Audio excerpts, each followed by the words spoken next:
yo no sé hasta qué punto esto de que a veces pensamos en estas mismas ideas, o sea, ¿en qué reino funcionan? O sea, ¿en qué reino de datos, no? Mi pregunta hacia ti es como, por el momento entiendo que estamos como escarbando la superficie de poder medir esto, ¿no es cierto? Exacto. Solo podemos medir. No Exacto. sabemos del origen, no sabemos por qué pasa, pero entiendo que a ver, se están validando ciertas predicciones en el planeta. Y eso es donde yo me emociono muchísimo, ¿no es cierto? Habíamos conversado contigo de un par de casos más que habías explorado en esto de escucha colectiva. No sé si tal vez podemos comentar. Me habías hablado un tema de Bitcoin y también de las elecciones. No sé si podemos tocar esos temas tal vez. Sí, sí, sí, lo podríamos Me tocar. parece como bastante didáctico el tema, por eso. Por supuesto, por supuesto. Bueno, se dice que el Bitcoin va a superar los $100,000. O sea, el valor del Bitcoin puede llegar a superar los $100,000. Veremos Sí, qué, sí, sí. qué sigue pasando. Otra cosa es que, claro, hicimos, bueno, este es más como ya a nivel de herramienta. Cuando iban a hacer las elecciones presidenciales del 2000, de noviembre del 2023, las elecciones presidenciales del Ecuador, vimos que el porcentaje que no estaba hablando a favor del candidato que ganó coincidía con el porcentaje de las personas que no votaron por el candidato. Ya al final de las elecciones, cuando ya se dio los resultados oficiales. Entonces, la escucha se hizo unos 2 días antes de las elecciones. Y una semana después, cuando ya salen los resultados totalmente oficiales, coincidía, me parece que tal vez pudo haber una variante de un punto porcentual, pero no había más que eso. Imagínate. ¿Y estos datos los recabaste como antes de ponte el debate? ¿Después del debate? Después del debate. Fue justo antes de la elección. O sea, si la elección era un domingo, esto se escuchó un jueves. El jueves anterior al domingo. Las encuestadoras deberían encontrarte. Sí. Qué interesante. Ahora, como sabes, yo trabajo mucho en redes sociales y como que también sé identificar tendencias. Veo que algún video polémico empieza a infectar como el internet y la gente empieza a hablar, a repostear, a dar su opinión. Se empieza a hacer como una guerra en redes sociales. Pero ahora con todos los datos que tengo en esta conversación, es como tal vez un mal ejemplo el que voy a dar, pero es interesante por fines prácticos.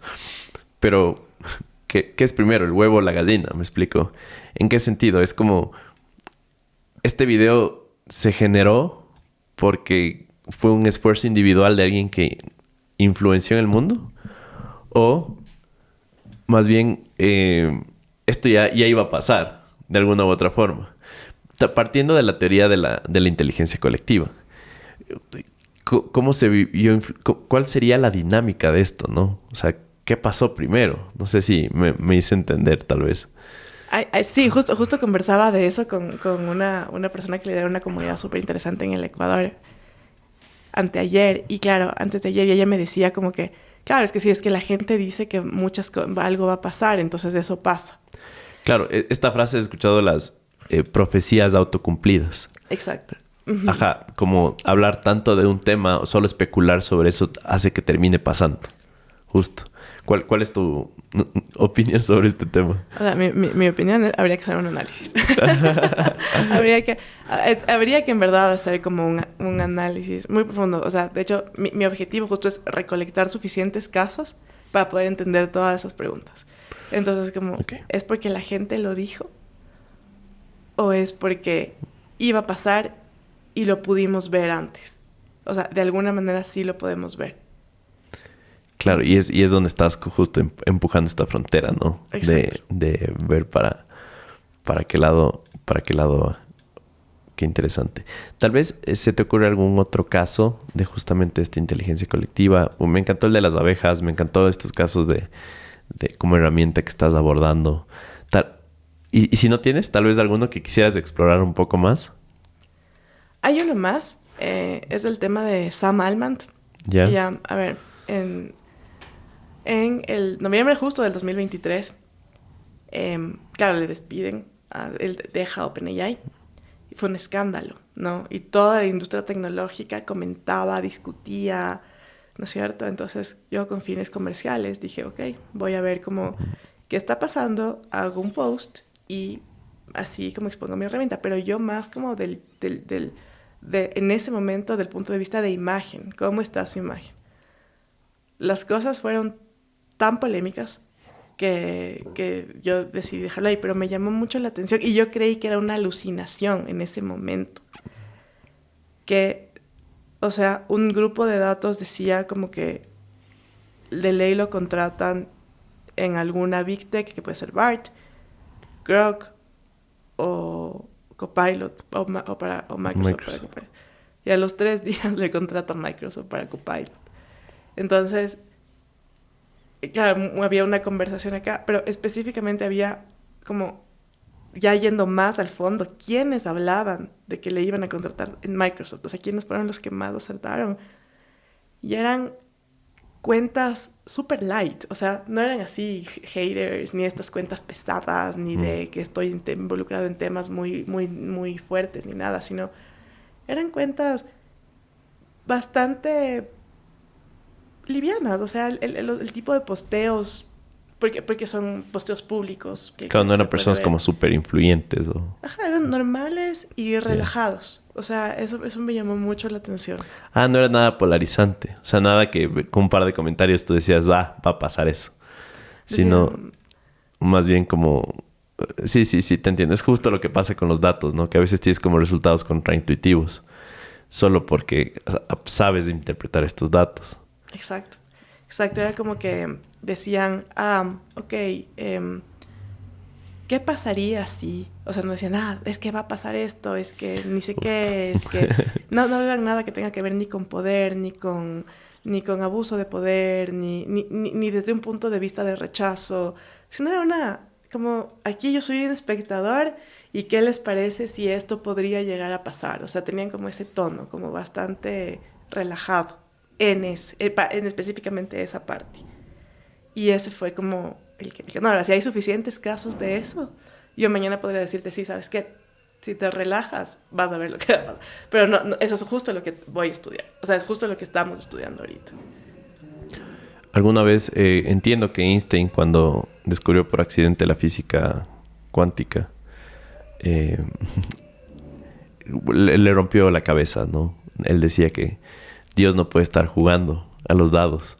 No sé si tal vez cuando exploras estos campos se te viene esta frase a la cabeza y tal vez te haces este tipo de preguntas como realmente, no sé, tal vez existe el libre albedrío, existe el destino, existe algo mucho más complejo en el medio. ¿Cuál es como tu opinión sobre este tema? Todo el día me hago ese tipo de preguntas. Todo el día. Es que claro, o sea, yo vengo de una familia súper católica. O sea, el Ecuador en general, ¿no? Es una país bastante así. Latinoamérica en general, por así decirlo. Entonces, cuando uno se empieza a topar con estas cosas, uno dice, sí, que mismo, ¿no? Pero yo sí creo, a ver, hay partes, si vamos a entrar en este tema, voy a entrar. Dale, con todo. A ver, hay un profeta en la Biblia, está en la Biblia católica, ¿ya? Yeah. Ezequiel, ¿ya? Ellos creo como que estaban en una especie de exilio. En el desierto, ya él estaba. Y entonces de pronto tiene una visión. Y la visión es súper interesante. O sea, ¿él qué ve? Él ve primero unos seres que tienen 4 caras y 4 alas y que no, o sea, tienen como una silueta humana, pero no son humanos, ¿no es cierto? Y ellos están como alrededor de un trono. Y también ve como otros seres que son como, están cubiertos de ojos y tienen como, o sea, son unas bolas cubiertas de ojos que giran alrededor de otras cosas. Más o menos así es como él los describe. Y en el centro obviamente está, él dice que él es Dios, una silueta humana y que de su cabeza salía un montón de brillo. Pero él nunca le pudo ver la cara por el brillo que emanaba. Entonces, aquí es como hay varias cosas, ¿no es cierto? Lo que hablábamos en el principio, ¿verdad? Es como que él fue al desierto y se comió algo en el desierto y empezó a ver este tipo de cosas. O sea, esa parte ya no la dicen. Eso ya no sabemos. Soñó, vio lo que sea. Bueno, la cosa es que la visión está ahí. Uh-huh. Ahí está la visión. Y después hay un montón de cosas, ¿no? Como entran a un palacio y empiezan a hablar y él empieza a tener como esta conversación en la cual sí hay cosas que no se sabían antes, que en este momento ya se saben, como temas de quién va a entrar, quién no va a entrar, y ya hay como esta conversación. Entonces, digo, ok. Porque como cuando yo he ido a misa y esas cosas, nunca jamás se toca este capítulo. Ya. O sea, es como... Nunca lo han tocado. Nunca, o sea, nunca se habla. Porque incluso cuando él tiene la visión, lo que él describe es muy parecido a un tótem. O sea, como un tótem indígena. Ya. Entonces, es como... Esas cosas son muy interesantes. Entonces, yo siento que hay muchos seres. O sea, debe haber muchos seres más allá de lo que nosotros podemos entender.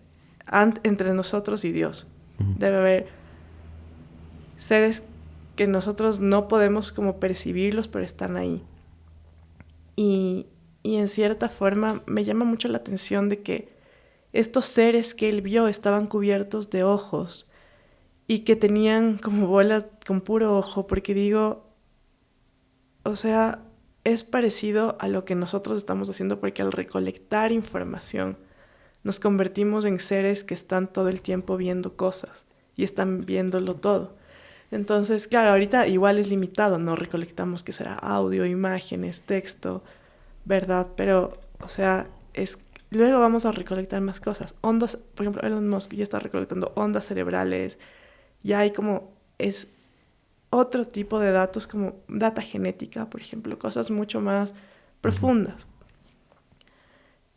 Y de alguna manera, cada vez estamos siendo más como creadores de otro tipo de mundos en otro tipo de dimensiones. Por ejemplo, el metaverso es como un mundo dentro del mundo. Es como un espacio infinito dentro de un espacio finito. Entonces, siento que es una cadena que nos une pero a la vez como que nunca vamos a poder estar del todo unidos. O sea, no sé si lo que las religiones dicen es, cuando morimos, sí. Pero es como si yo creo el metaverso, dentro del metaverso estoy un rato ahí, luego salgo. El metaverso es un mundo entero. Pero, ¿qué pasa si es que dentro del metaverso ya hay una inteligencia artificial que tiene algún tipo de malicia contra mí? No voy a volver. O sea, y obviamente sí, amaremos nuestra creación y todo, pero... O sea, yo personalmente prefiero el mundo real, 100%. Y me imagino que Dios prefiere la dimensión en la que Él se mueve de alguna forma. Pero que sí hay como este vínculo en el cual, o sea, de alguna manera tiene compasión y todo por todo lo que Él creó y sí quiere como capaz llevar a su dimensión a lo mejor de lo que está pasando en este mundo. Entonces, para mí, así ya muy espiritualmente, es como, es este tema ya mezclando como el tema espiritual y todo así, ¿no? Claro, porque sin ir mucho más allá, no sé si has escuchado la teoría de la simulación, que estamos como en una simulación. ¿Has escuchado esta teoría? Pues puede ser, sí. Porque más que nada por justo si es que somos capaces de crear una simulación, y ojo, jamás como descartando o afirmando la existencia o no de Dios, pero si es que nosotros en nuestros pañales somos capaces de crear una simulación, es probable que estemos en una, ¿no? Sí, podemos ser una especie de simulación, mucho más, muy diferente a la que estamos creando, porque seguramente como se concibió fue diferente en general. Pero me llama a mí mucho la atención porque es como... Nosotros no sabemos cómo llegamos aquí, ni por qué existimos, ni nada, ¿no es cierto? Y, y hay muchas preguntas que no sabemos. Pero a la vez hemos sido capaces de ya crear como un espacio finito dentro de un espacio finito. O sea, mundos enteros con reglas propias y cosas así. Y todo está vinculado como también con este tema de inteligencia artificial. Entonces hay agentes, ya hay los agentes de inteligencia artificial. Ya tú no sabes si estás hablando con un humano o una inteligencia artificial. Entonces si yo entro a un metaverso como Avatar y viene otro Avatar y me habla, puede ser una inteligencia artificial, puede ser un humano. Ya hay como una empresa que está como justo, estaba en el evento de networking, esta empresa que te va a decir si es que sí eres humano o no, para que tú puedas moverte por el mundo de Web3 y todo eso. Y es eso, es un mundo adentro de otro mundo. Me imagino, dentro de mi limitado entendimiento, que tal vez nosotros también seamos algo así, Mm. dentro de otro espacio, que tal vez es mucho más finito del que nos imaginamos.